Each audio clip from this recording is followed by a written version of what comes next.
5 राज्यों के विधानसभा चुनाव खत्म हुए और ठीक उसके बाद वही हुआ जिसकी आशंका जताई जा रही थी। पेट्रोल और डीजल के दाम बढ़ा दिए गए। सरकार कह रही है यह मजबूरी है, विपक्ष कह रहे हैं चुनाव खत्म होते ही जनता पर बोझ डाल दिया गया। लेकिन असली सवाल सिर्फ 3 रुपये बढ़ाने का नहीं है। सवाल यह है कि क्या यह सिर्फ शुरुआत है, क्या आने वाले महीनों में महंगाई और बढ़ेगी, क्या रुपया और गिरेगा, क्या भारत एक बड़े आर्थिक दबाव की तरफ बढ़ रहा है।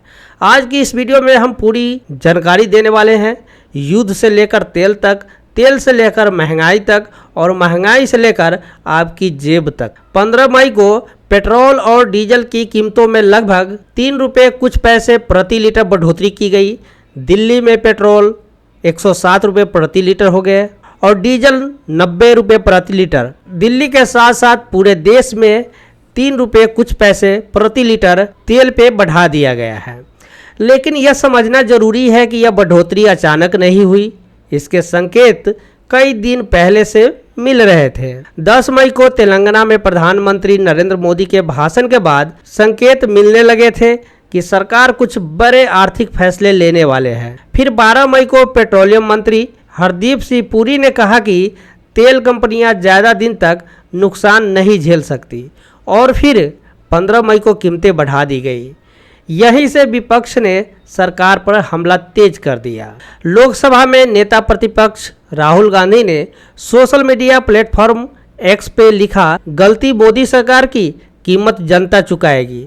3 का झटका आ चुका है, बाकी वसूली किस्तों में होगी। विपक्ष का सवाल है, जब रूस से सस्ता तेल खरीदा जा रहा था तब कीमतें कम क्यों नहीं की गई, और अगर युद्ध का असर पहले से पता था तो चुनाव तक कीमतें क्यों रोका गया। सरकार का कहना है कि उसने जनता पर पूरा बोझ नहीं डाला। केंद्रीय मंत्री पीयूष गोयल ने कहा कि सरकार पहले ही पेट्रोल डीजल पर 10 एक्साइज ड्यूटी घटा चुकी है। उनका तर्क है कि अगर सरकार टैक्स नहीं घटाती तो कीमतें और ज़्यादा बढ़ती। लेकिन असली कहानी यहाँ से शुरू होती है। भारत की सरकारी तेल कंपनियाँ इंडियन ऑयल, भारत पेट्रोलियम और हिंदुस्तान पेट्रोलियम भारी नुकसान झेल रही है।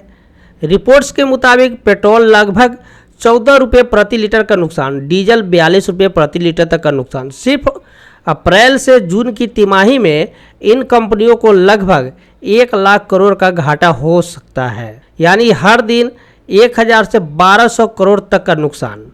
इस संकट की जड़ है पश्चिम एशिया का युद्ध। युद्ध के बाद कच्चे तेल की सप्लाई प्रभावित हुई, रिफाइनरी पर हमले हुए, तेल उत्पादन कम हुआ।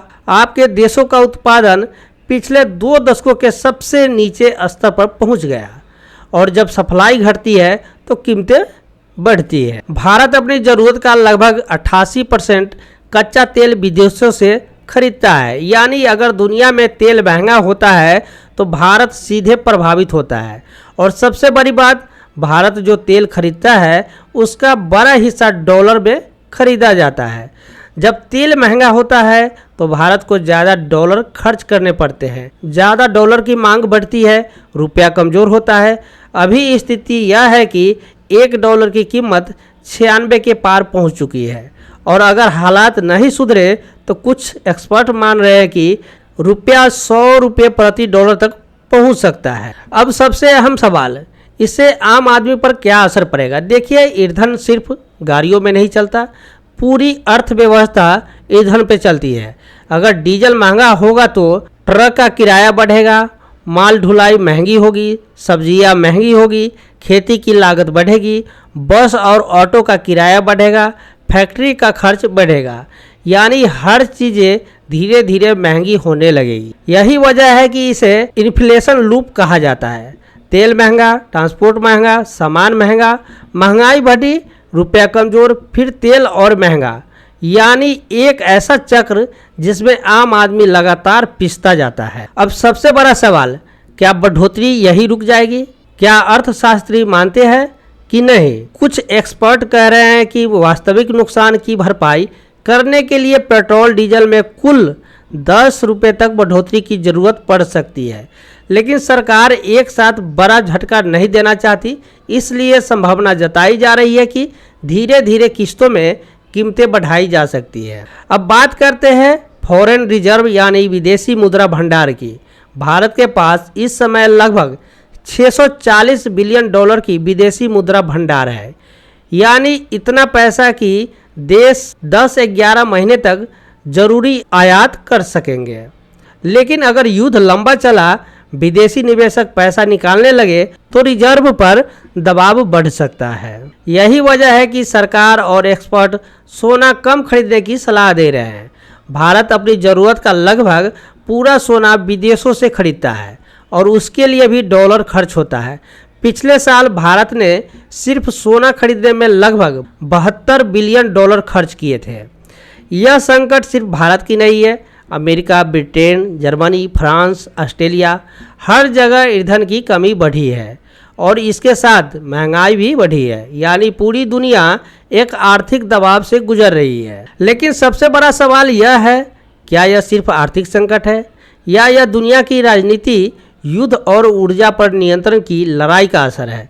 क्योंकि जब दुनिया के किसी हिस्से में युद्ध होता है तो उसका असर सिर्फ सीमा तक सीमित नहीं रहता, वह आपकी जेब तक पहुंचता है। जब दुनिया में कहीं बम गिरता है तो उसकी आवाज़ सिर्फ युद्ध भूमि तक नहीं रहती, उसकी गूंज हमारी रसोई, हमारी जेब और हमारी ज़िंदगी तक पहुंचती है।